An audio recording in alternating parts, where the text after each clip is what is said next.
Hey, it's The Juice on Double T 97.3 and Double T 97.3.com. Your look at today's biggest sports headlines, presented by Specs Wine, Spirits, and Finer Foods. How about this? The Texas Tech basketball programs will come together to host Monday Night Madness on Monday, October 24th at the USA. Doors open at 7. It's a free event that will showcase both the men's and women's teams to students and fans. Both basketball teams will be introduced to the fans at 8 o'clock before short scrimmages from both teams, and that will be followed by a dunk contest. Nice. How about that? Autographs afterward. Pretty cool deal. So that is a week from this coming Monday. And hoops with the scrimmage this weekend in Fort Worth against Tulsa. No, those are not fan things, but right. Still, they when was that? Passed about 10 years ago, maybe? The secret scrimmages that are getting less and less secret. Yeah, I looked this up on a website. Read about it. They've got that one, and then UTEP at the end of the month. In fact, it's on the Saturday of the Baylor game, I believe, and I think I don't know where it is, actually. It's funny how that's evolved over the years, whereas at the beginning it was kind of like, hey, they played Tulsa. You know, they went down and they scrimmaged Tulsa. And then a few years later it was like, yeah, they scrimmaged Tulsa and they got after them a little bit, you know. Mm-hmm. And then now it's like, hey, here's the box score. You know? How long before we get fans? Oh, yeah. We're doing it televised. We're doing it all for charity. Sure. Texas Tech will play Jackson State in the second annual HBCU Roundball Classic, 3 o'clock Saturday, December 17th at the James M. Delmar Fieldhouse in Houston. How about that? That was announced today. We kind of knew that, but I think they're just fleshing that out a little bit more, right? Yeah. Probably starting ticket sales or whatever. Raiders wide receiver Davanta Adams has been charged with misdemeanor assault for shoving a credentialed media worker after Monday's loss in Kansas City to the Chiefs. Adams was cited for an intentional overt act that inflicted bodily injury. The man, identified by police as being shoved by Adams, is someone named Ryan Zebley. He suffered whiplash, a headache, and a possible minor concussion. He was working for ESPN's Monday Night Football as a freelance photographer. Charges filed this morning. Adams due in court November the 10th. You know why? Like, I've seen some folks say, "Oh, it was totally an accident." Oh, come on. This angle kind of absolves him. He was totally taken off guard. Here's why I don't buy that. Right? Because you have two eyeballs. If this was kind of like a jump scare, like right. You know, then I would guess your immediate reaction, whether you're Davanta Adams or Mike Gustafson or Aaron Dickens or whatever, would be, "Oh crap, man! Here, let me help you up." Right. Sorry about that. I just scared the crap out of me. Whereas this was an aggressive, like, plant, shove, keep walking. Yeah, and that's a big. I mean, let's remember how the game ended, and probably on a real clock, not football game clock. I mean, it was the last play of the game, and it looked like they were trying to, what do they call it, a little drag route or whatever, the dig route. And I think that's right. And anyway, and Adams couldn't get off the line. Like the Chiefs corner jams him and reroutes him, right?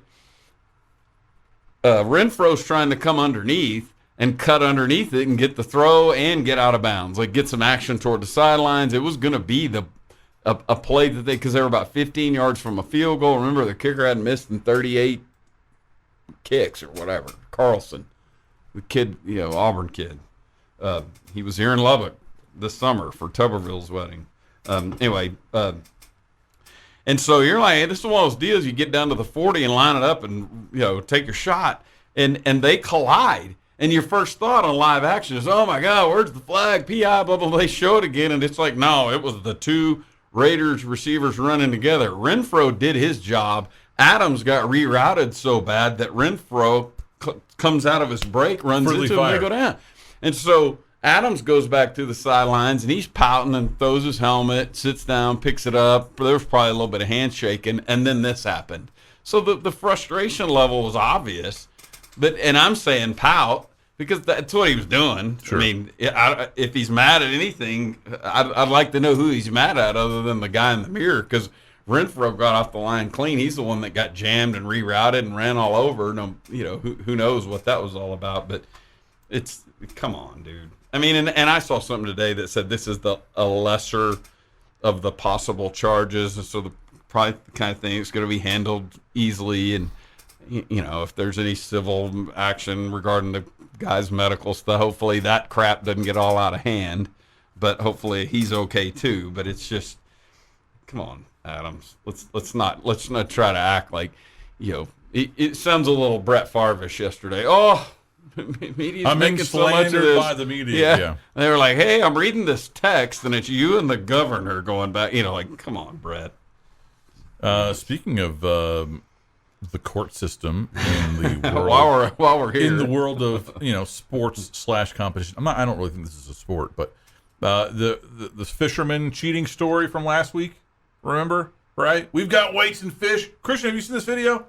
Oh my God! All right, Christian is filling in for Clint this week. Clint is suspended, and also in mourning over Jalen Daniels' injury. I want you to Google at your convenience in the break. Fisherman cheating lead weights. That'll probably bring it up. It's amazing. But anyways, if you missed this last week, there were these two fishermen in a fishing tournament in Ohio, and they needed to beat 16.5 pounds with their catch to win the tournament, and they were up there and it's 33, not really trying to hide it. And these aren't like ginormous fish either. These are just kind of normal size, super muscled up fish.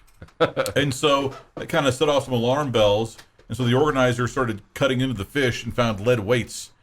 And it's a tremendous video out there if you can find it. Not safe for work, though. Not safe for children's ears. Some F-bombs, some colorful language. But those two guys have now been indicted on charges of attempted grand theft and other counts. Wow. So you just brought up Jalen Daniels a second ago?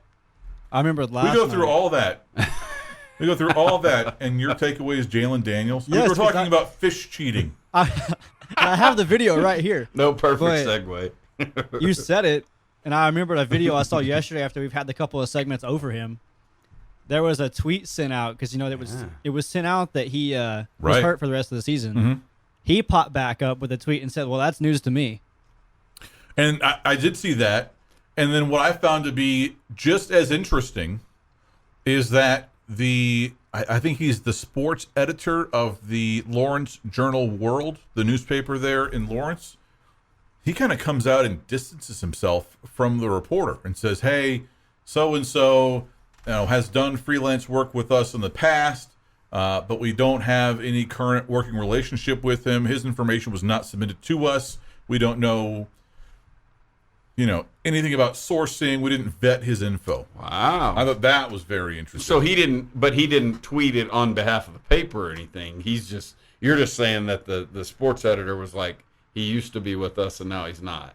Right. Yeah. Yeah. Because people were connecting. Sure. Probably going, I'm Googling this guy going, hey, here's an article he wrote last year. I can't give the guy too much credit because he sent that tweet out after Jalen Daniels sent out, it's news to me. So he was waiting until, I guess, Daniels denied it. But either way, there's something there. Yeah, it makes me wonder if just some gamesmanship on KU's part to say, hey, we want them to think they're preparing for Jalen Daniels.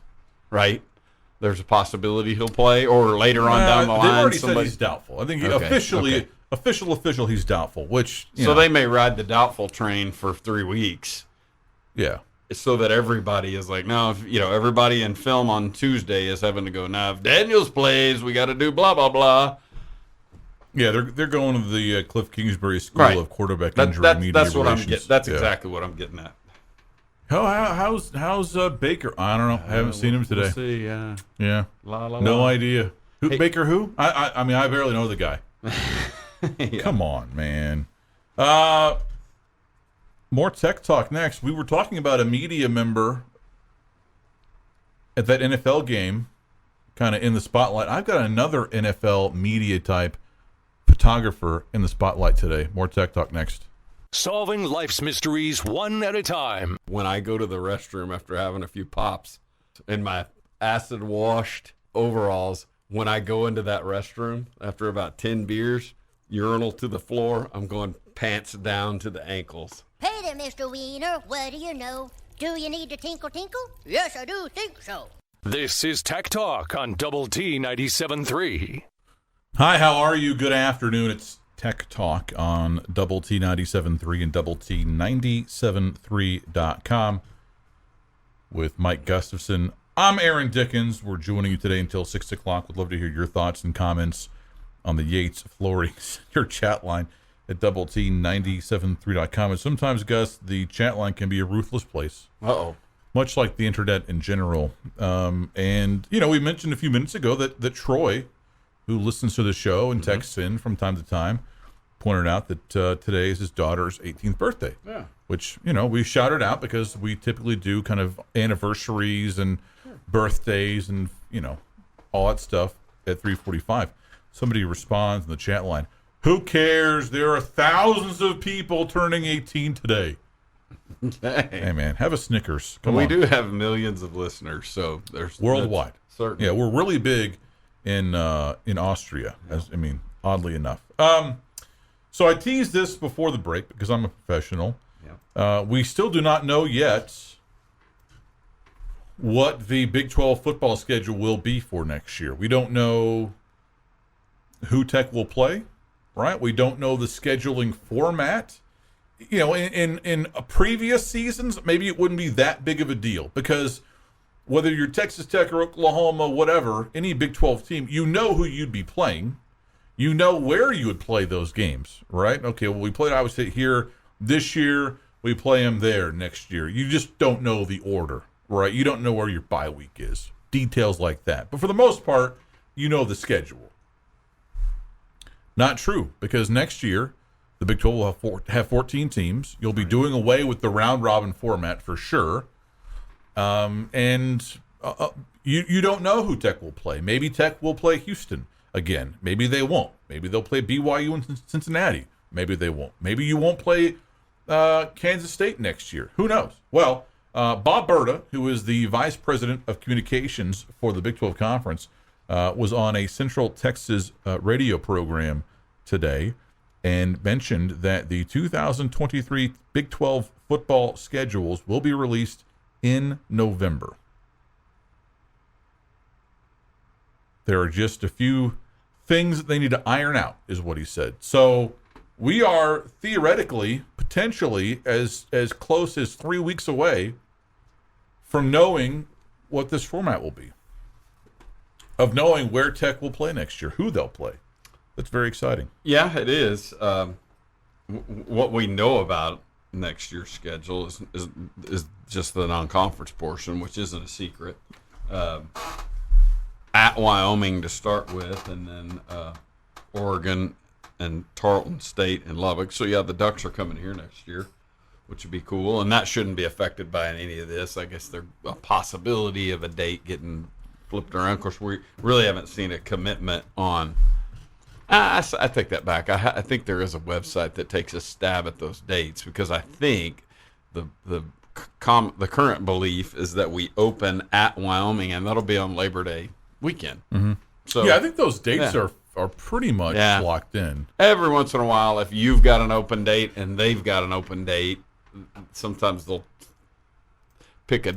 In fact, that's what happened, I think, in 2010, Aaron, the schedule that we talked about where they took Texas and moved it to the front, moved it to week 3 or whatever, and then pushed the day back because both teams had a common open date or something. So, but for the most part, we know that the early part of that thing is the non-conference, and then we lack a format. And I think you mentioned what we've never really had an understanding of was when they were going to do this. I mean, there's a point at which the very real factors of hotels and airplanes and things like that. Somebody needs to know at some point, but I'm sure they're not at DEFCON level concern over that yet.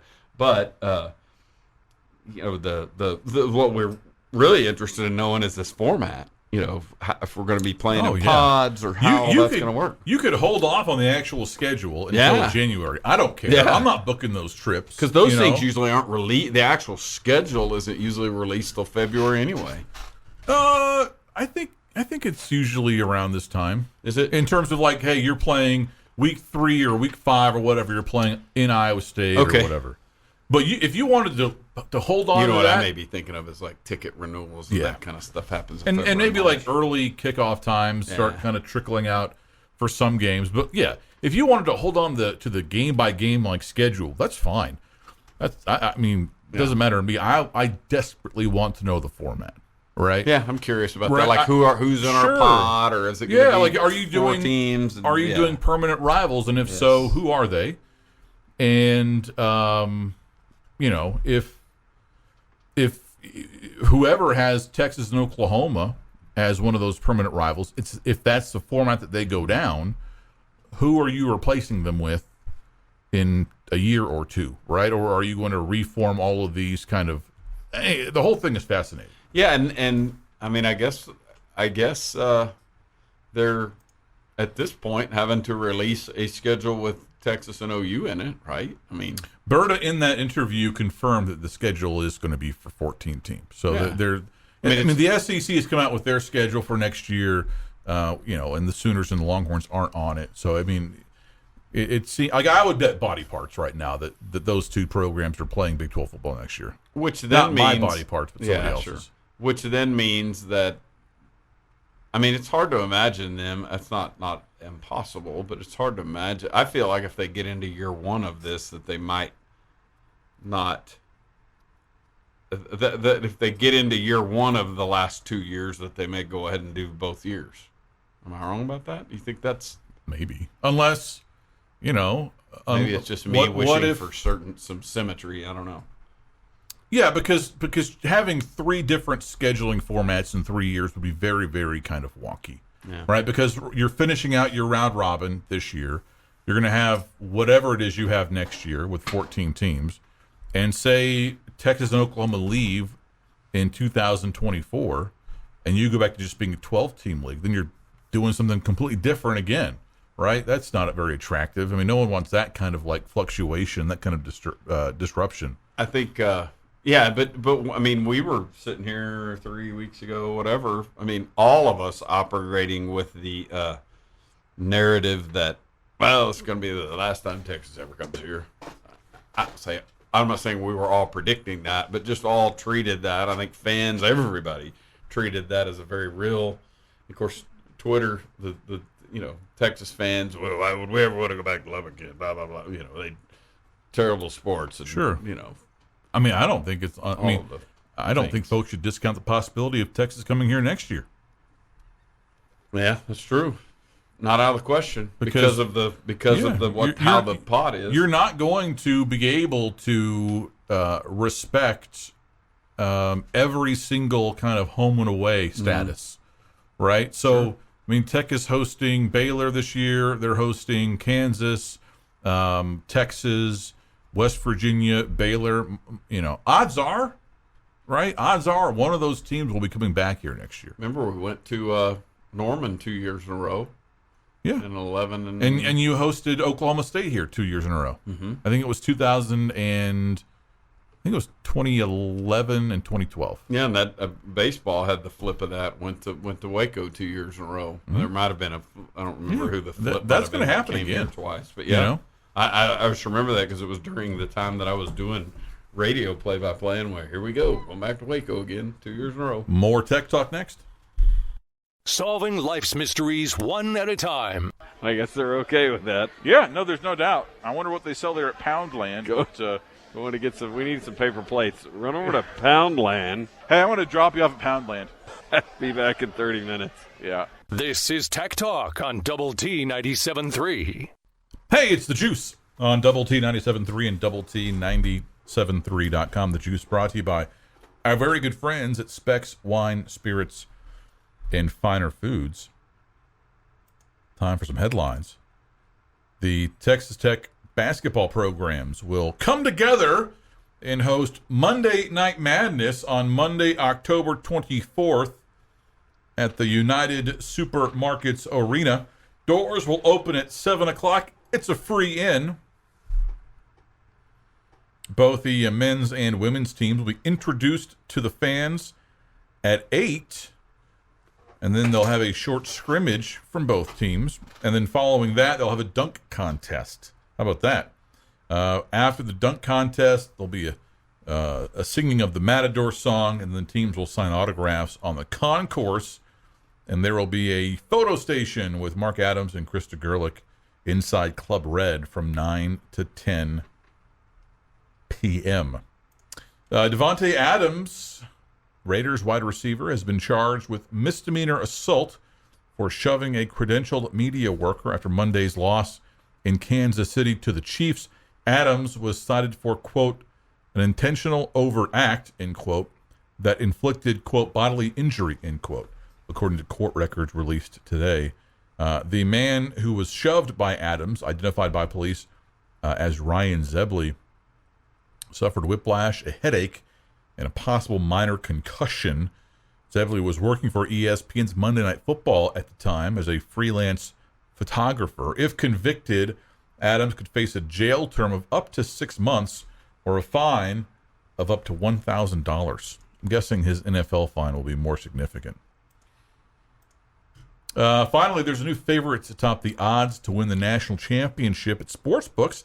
And for the first time in nearly 2 years, it does not hail from the SEC. And this kind of goes along with what you said yesterday, Gus, about how Alabama doesn't have this kind of air of invulnerability around it right now. Ohio State moved past Alabama and Georgia this week to become the consensus favorite to win the college football playoff. How about that? Marks the first time since November 2020 that a team other than Alabama or Georgia has been the consensus favorite. Yeah, How about that? Quite a run. Really is. You too can join the program. Would love to hear from you today. Let us know what you think on the Yates Flooring Center chat line, T973.com. So a few minutes ago, we were talking about how it was revealed today, reported today, shared today by a Big 12 official that the football schedule, the conference football schedule for next season, will be revealed at some point in November. So we're as few as, 3 weeks away, really less than that, 2.5 weeks away from knowing the schedule. It could be 6 weeks, whatever, but November, circle that month on your calendar. And then how about this from John Rothstein, who was, I would say, a fairly early reporter on this in terms of the scheduling stuff, because he was one of the first to say anything about the basketball side of this when the Big 12 becomes a 14-team league, because you can't play a round-robin, home and away with 14 teams. It's just not going to happen. So now there will be a handful of teams that you play home and away, and for the most part, everyone else is just a one-off. He's reporting today, in fact, just about, 10 minutes ago. Sources: the Big 12 will play the following league games twice when the conference goes to 14 teams in 2023-24 and 2024-25. And, wherever you're sitting or standing, office, automobile, couch, whatever, these really aren't going to shock you. But at least it's further reporting, and it's, kind of a known. And it also gives us a sense of how the Big 12 office sees the rivalries in the conference. That's a good point. That's a very good point. Kansas, K-State, they'll play home and away every year. Oklahoma State, home and away every year. Texas and Texas Tech, home and away, both of those 2 years. Baylor and TCU, home and away every year. Cincinnati, West Virginia, home and away every year. Houston, UCF, home and away every year. That one seems a little bit out of place. I don't really get it. I guess that's all that's left, though. Maybe, yeah. And then Iowa State, BYU. Now, KU, K-State makes all kinds of sense. Oklahoma State, Oklahoma makes all kinds of sense. Obviously, the Red Raiders and Longhorns makes sense. Baylor, TCU makes sense. West Virginia Bearcats makes sense. And I guess you just have to, figure something out with the other 4 teams. Yeah, yeah, that's exactly it. And then the regional, because all of these have a regional feel to them as well. And Iowa State being that far north and, just sort of logically paired off with and I'm sure they would prefer Kansas or whatever, but it's sorry guys. So what you've got here then is two these 2 conference games and then 12 more games. Well, because you wouldn't play Texas in a 14-team conference. Yeah, it would leave 12 other teams to play once. Or you think that there's another seems a little pot bit in light? there? Yeah, I know. Doesn't it? Yeah. I mean, going from 18 conference games to what is that, 15? Mm-hmm.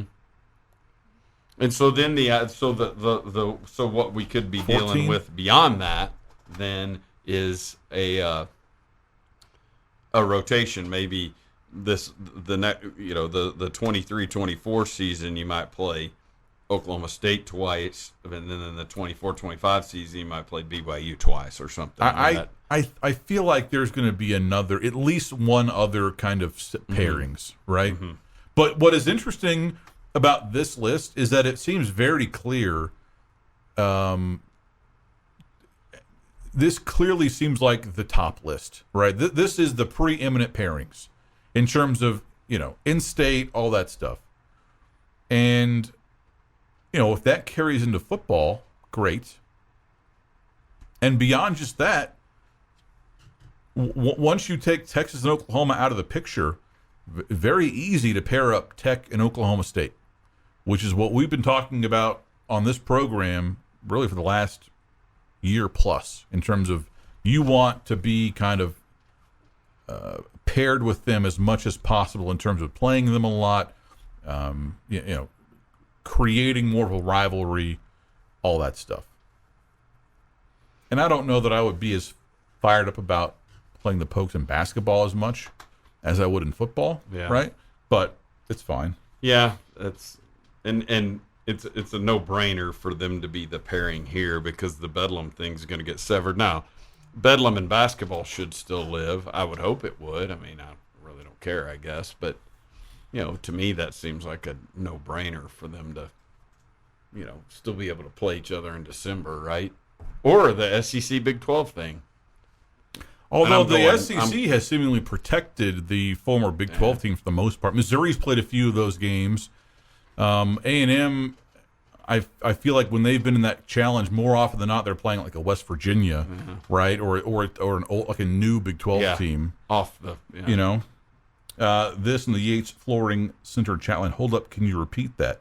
So I don't know where you jumped in, but I'm happy to repeat the report from John Rothstein that beginning next year in men's basketball, and I assume women's basketball too, when the Big 12 goes to 14 teams for the 23-24 season and the 24-25 season, these games will be played twice, home and away, right? Kansas, K-State, Oklahoma State, Texas Tech, Baylor, TCU, Cincinnati, West Virginia, Houston, UCF, Iowa State, BYU. So if you're Texas Tech, for example, you're guaranteed you're playing the Longhorns in Lubbock and in Austin. You might only play the Jayhawks in Lawrence or in Lubbock, in Lawrence, just once. Yeah, kind of the old Big 12 South, Big 12 North model, where we would play Kansas there this year and here next year. So again, talking basketball, we don't know what the full scheduling format will look like. I think it's likely. I think it makes a lot of sense for there to be at least one more kind of pairing to fill up the schedule, because you're playing 18 conference games right now. Yeah, just to get beyond 14 games.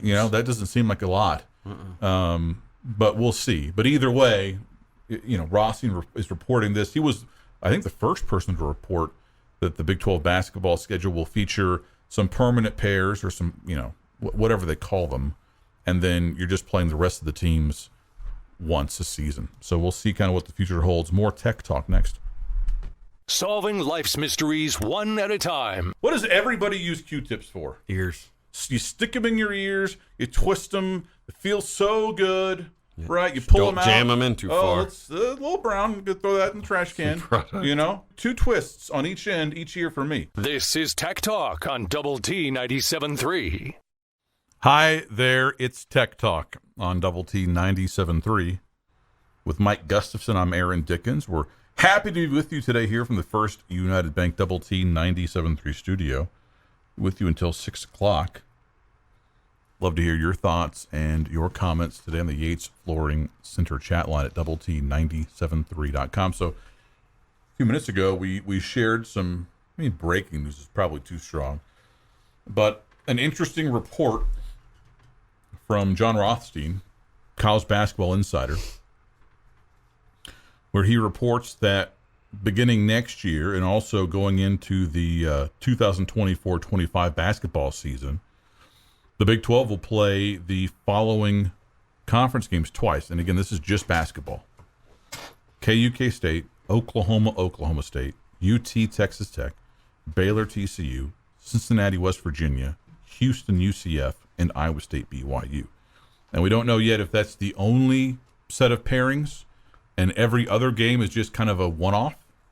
So you either play in Lawrence or you host the Jayhawks in Lubbock. There's no return trip. We don't know.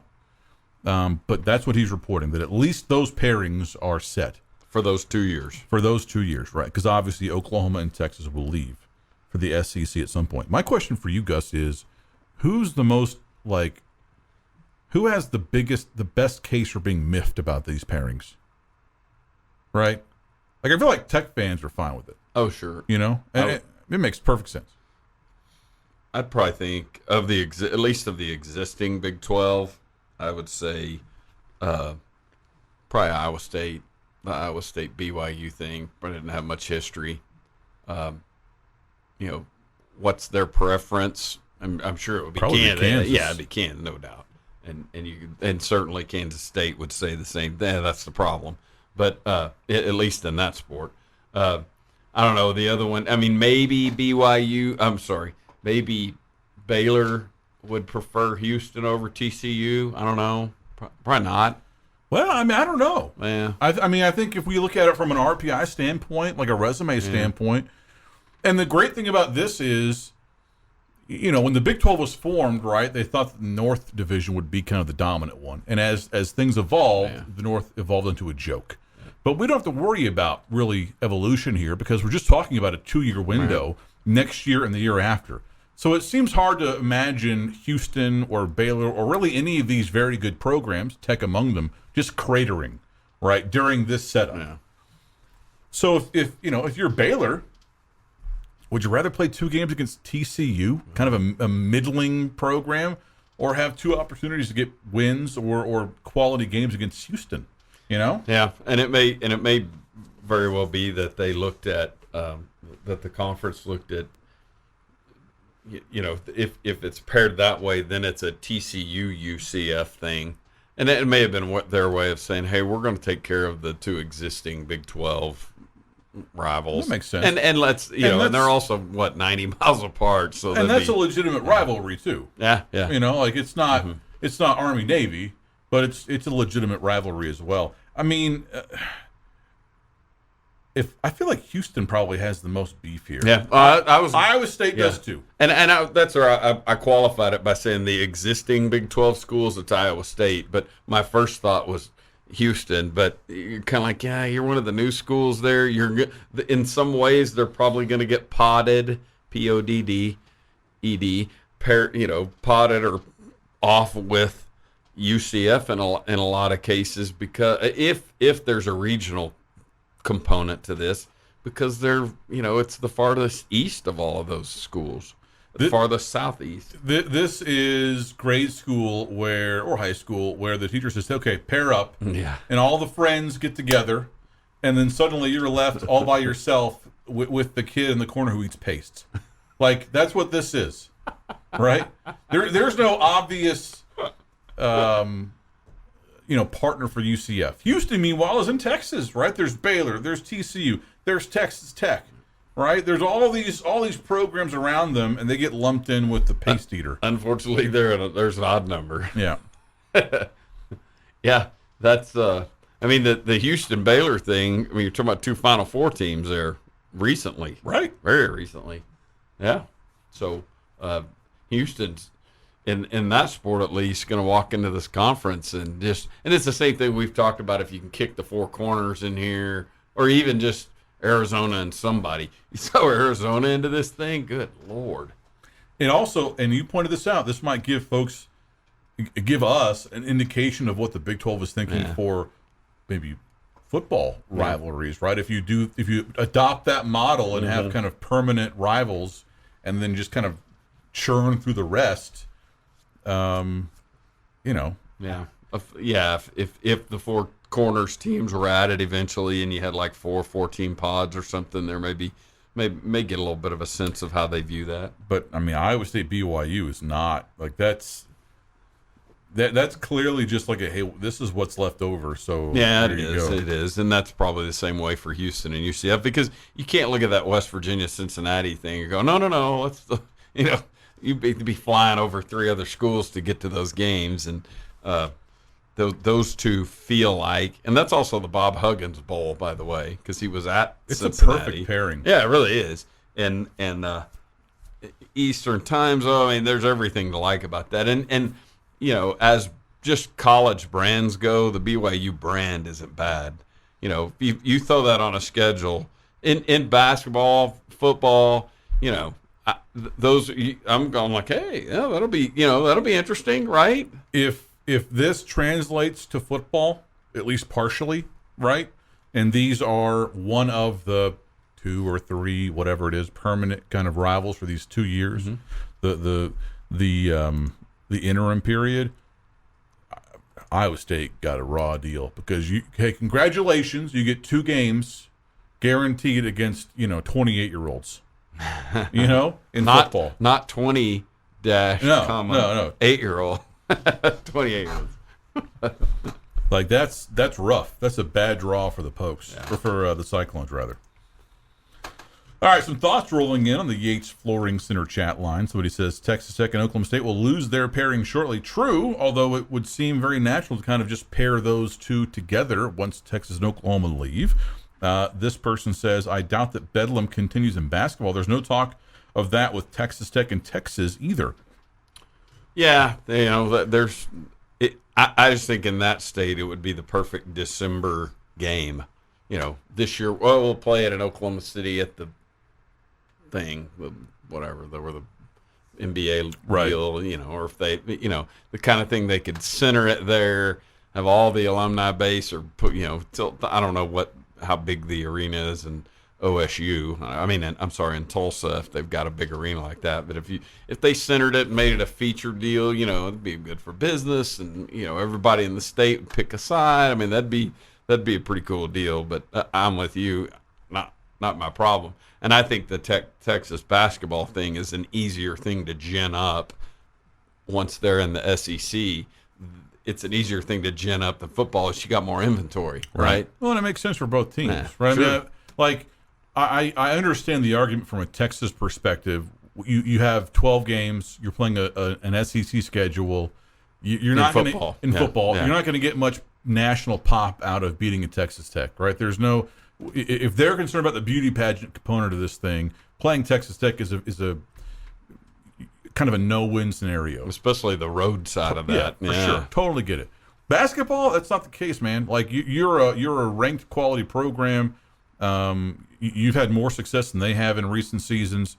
There should be enough motivation for them to play you as there is for you to play them. Yep, and if that, and probably the same in baseball too. Yeah, I was thinking that same thing, and it's selling out your barn too. Both sides, there's real, there's a real attendance bump that comes from that game, or if it's just a meet in Dallas and play in whatever I don't know the names of all these dang arenas, but where the Mavericks play, and split the arena right down the middle and take half the revenue or whatever every year, or that in Houston, I don't know, but or some periodic rotation of that. It's good for business all the way around. You know what? And let me say this.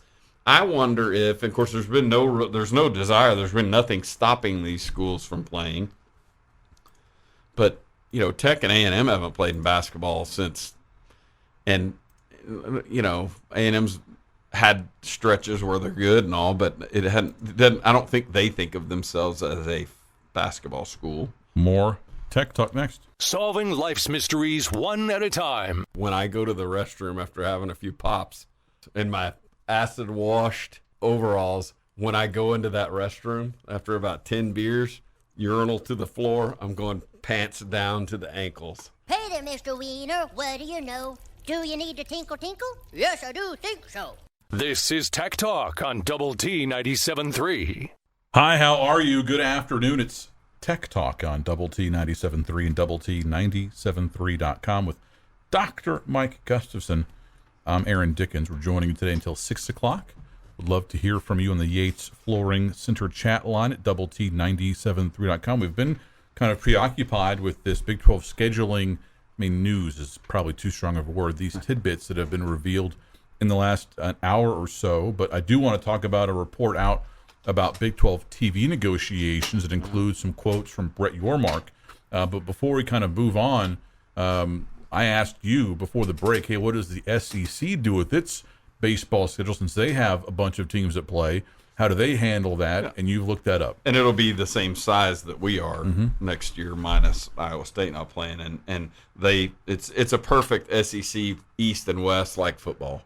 Okay, so that's simple in terms of the divisions and all that. It doesn't really have a lot of meaning in terms. You could be I think when they seed it for the tournament, it's still a seed based on overall record. Now, you won your division, so you're treated special because those divisions can get weighted some years, although everyone in that division is good. But the key part of this is they play everyone in their division each year, and then they play 4 across. And I just grabbed one rival, and I said, okay, Ole Miss and Florida, a West versus an East, and they played them in 23, they played them in 21, they played them in 19, 17, and 15. So, that's not enough to get, because with there being 7 on each side, there's somebody's getting missed more than every other year. But, the point is they're getting to 30 games, 10 weekends, and they're getting 6 in division and 4 across. So that's not out of the question. We'll have an odd number in the new Big 12, given that Iowa State doesn't play baseball. But that's a problem. That's where we are at this current point in time. So it'll be interesting to see if we go back to a heavier 27 or 30 game schedule than what we've got right now. So Brett Yormark spoke with Forbes.com. It looks like in the last couple of days. Yeah, and this was part of the Big 12 conference New York City thing. It really wasn't the old ESPN car wash like they used to call it, but because he met with the mayor, who I guess had some kind of dumb comment about Kansas a few days ago or a few weeks ago. I don't really pay attention to the New York mayor, and so Yormark presented him with a Kansas football jersey, kind of playing off of that. Oh, okay. You and I would. We're usually on top of this kind of stuff, and you may have seen this, but I didn't see the Big 12 release on, Big 12 Conference heads to New York City, which was released on the 6th of this month. So what? So a week ago, or last Thursday, this release came out, and it was saying Yormark was going to just promote the Big 12 brand and the media capital of the world. Baylor head coach Scott Drew went. West Virginia men's basketball coach Bob Huggins, of course, they'll now call him Hall of Fame because he's in the big one, right? In the Naismith, so good on him. But and there was a reason for doing it. And again, as you said, it's more about them going to New York City, and they were making all the media stops, but this wasn't an ESPN car wash. Like we called it, I don't know, 5-10 years ago. It does seem like that's kind of gone away. Yeah. That used to be a thing. Mm-hmm. And that was, and I remember Cliff went up there and did the car wash. And, the idea was that they would just sort of walk down the hall and go, okay, at, 10 in the morning, we're doing this radio show. And 11 in the morning, we're going to do a segment for ESPN, and just down the hall and hit all of it, This was more about just a media promotional blitz all day long today. And so Yormark has said that the Big 12 has had, quote, meaningful conversations with Fox and ESPN about a new TV contract. And, those conversations are ongoing, he says. Quote, whether we get to an early deal or not, I don't know. But if we can't get a deal done with them, we'll just wait until February of 2024. And here's really I'd say the biggest kind of tidbit here, right? Quote, Brett Yormark, I can tell you that from a TV perspective, we'll go up in value. We're not going backwards. we're not staying flat. Whether we can get an early extension or not, we're looking at increased numbers, which are indicative of the value of this conference and our members. So for all of the doom and gloom that, we saw thrown out there, last August, Big 12 is going to get $20 for its TV rights next year, without Texas and Oklahoma. Yormark's saying, not so fast. Now, are you going to approach SEC Big Ten money? No, obviously not going to keep up with those two, but not going backwards, which is, that's a big deal. So, and then how about this? Yormark kind of touching on the idea of, hey, maybe once, future, and this is more kind of Scott Drew who talked about this, but like once your contract is up with Kansas City, maybe you play Big 12 tournament someplace else. Maybe you go play in, Orlando at the Disney Sports Complex. Maybe you go play it in New York City, which would be kind of weird, but whatever. Moving around. Yeah, moving around. The idea, and the idea of moving it around as opposed, I guess in the early days of the Big 12, the thought was Kansas City would get hoops. Everybody got a little piece, right? Kansas City got hoops. Mm-hmm. Oklahoma City got the baseball tournament, and of course we're talking about postseason tournaments and the because in the early days the Big 12 tournament, the Big 12 championship game of football, one of the very early memorable ones was played in St. Louis when Texas upset Nebraska. But a lot, for the most part, that had bounced around down the Alamo Dome, and it's obviously settled in AT&T Stadium. But the thought of that basketball tournament moving around to different regions, it's probably not the worst thing. Again, with this conference, with this conference map, my arms are spreading out wide if you're not watching on TV, as opposed to stacking horizontally. The original Big 12 went like this. The new Big 12 is going to do like that. And so the idea of taking it to the Orlando and I mean it's intriguing. I can't say jump up and down and say I love it, but in a sport like basketball where the travels, you're not hauling a ton of guys all over the place and driving equipment trucks and all that kind of stuff, and so it's relatively nimble as travel goes. This on the Yates Flooring Center chat line. Where can you find those basketball pairings? Yeah, they're on John Rothstein's Twitter account, and I'm sure it's being kind of copied elsewhere now as well. You might find it in a news article somewhere, but if you just go to @John Rothstein, JON ROTHSTEIN, you can see that tweet. It was sent out at like 4:10 p.m. so you might need to scroll down a little bit. And and that's a pretty good college basketball follow. If you just if you want to, I'm not suggesting you turn all of his tweets on to beep at you or whatever. That's on you. But just as a guy that covers the game of college hoops, Rothstein's one of those dudes. More Tech Talk next.